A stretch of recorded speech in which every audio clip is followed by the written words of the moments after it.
Ya kenapa masih tahan? Kalau kita tersusu anak satu anak panah saja, kita akan jatuh, mati. Tapi Thalhah bin Ubaidillah tangan sudah habis. Sekarang ada 70 anak panah menancap di badannya. Thalhah bin Ubaidillah belum jatuh. Kenapa seperti itu? Karena Thalhah bin Ubaidillah sadar bahwa di waktu itu sahabat belum sampai dan di belakangnya ada baginda Rasulullah SAW. Jadi dia menguatkan diri sampai akhirnya ketika Yazid bin Sakan dan Ziyad bin Sakan ini berdua datang kepada baginda Rasulullah, Thalhah sudah tidak kuat lagi, jatuhlah Thalhah dan meninggal di waktu itu.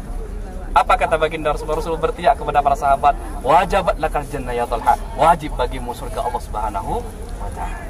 Diganti oleh Ziyad bin Sakan, Yazid bin Sakan. Ketika Yazid bin Sakan mengganti Thalhah bin Ubaidillah, tertusuk anak panah, jatuh Yazid bin Sakan, dan Rasulullah meminta kepada para sahabat, Guribni Yazid, dekatkanlah Yazid kepadaku. Dipangku oleh baginda Rasulullah dan wafatlah Yazid di pangkuan baginda Rasulullah. Wajib bagimu surga Allah Subhanahu wa ta'ala. Jadi para jemaah yang dirahmati Allah Subhanahu wa ta'ala, dan ketika waktu itu juga para orang Islam di bawah dapat mengontrol anak panah mereka sehingga mereka tidak memanah lagi kepada baginda Rasulullah SAW. Itulah yang terjadi di Gunung Uhud. Itulah yang terjadi ketika baginda Rasulullah terpukul kepalanya dan juga terjatuh di salah satu lubang yang sudah dibuat oleh orang munafik, orang kafir, di mana di waktu itu Rasulullah sakit parah sehingga tidak mampu untuk berdiri. Jadi para jemaah dirahmati Allah Subhanahu wa ta'ala, gua tadi yang saya ceritakan, saya sudah sampai di sana 3 tahun yang lalu. 2 tahun yang lalu saya datang lagi ke gua itu, ternyata sudah disemen oleh orang Saudi. Sudah nggak ada guanya. Semen, dimasukkan semen, padahal gua itu batunya saya lihat masih ada irisan rambut baginda Rasulullah SAW. Subhanallah. Itulah para sahabat, para jemaah dirahmati Allah Subhanahu wa ta'ala. Ada satu lagi masih tahan? Ya. Ada satu lagi, yaitu adalah Handhalah wasilul malaikah. Salah satu sahabat baginda Rasulullah yang menikah 1 hari sebelum terjadinya peperangan Uhud. Jadi ketika Handhalah melaksanakan pernikahan, Handhalah tidak tahu bahwa besoknya akan terjadi peperangan. Maka Handhalah melaksanakan pernikahan dengan istrinya, istri yang sangat dia cintai. Pada malam hari ketika Handhalah sudah tidur dengan istrinya, pada pertengahan malam terdengarlah panggilan baginda Rasulullah dari Masjid Nabawi. Wahai para sahabat, cepatlah berkumpul, musuh sudah dekat dari Mekah. Yuk kita berkumpul menyiapkan diri untuk berperang dengan mereka. Handhalah langsung terbangun.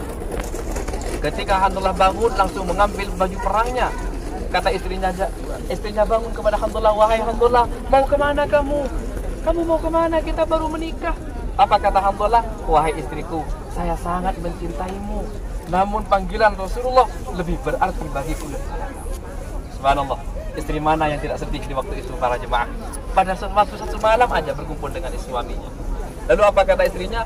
Saya ridho Handhalah, berangkatlah berperang memperjuangkan agama Allah Subhanahu wa ta'ala. Namun kamu belum makan. Saya ambilkan kurma ya, kata istrinya. Diambilkan kurma oleh istrinya, diberikan kepada Handhalah. Ketika diambil kurma itu oleh Handhalah, mau sampai ke mulut Handhalah, terpanggil lagi oleh baginda Rasulullah. Wahai para sahabat, cepatlah berkumpul, musuh sudah dekat. Kurma yang berada di depan mulut Handhalah diletak lagi oleh Handhalah. Kenapa? Karena Handhalah takut kurma itu masuk saat Handhalah mempunyai kewajiban berperang untuk Allah Subhanahu wa ta'ala. Setelah diletak lagi oleh Handhalah, lalu Handhalah memasang kerudung di wajahnya.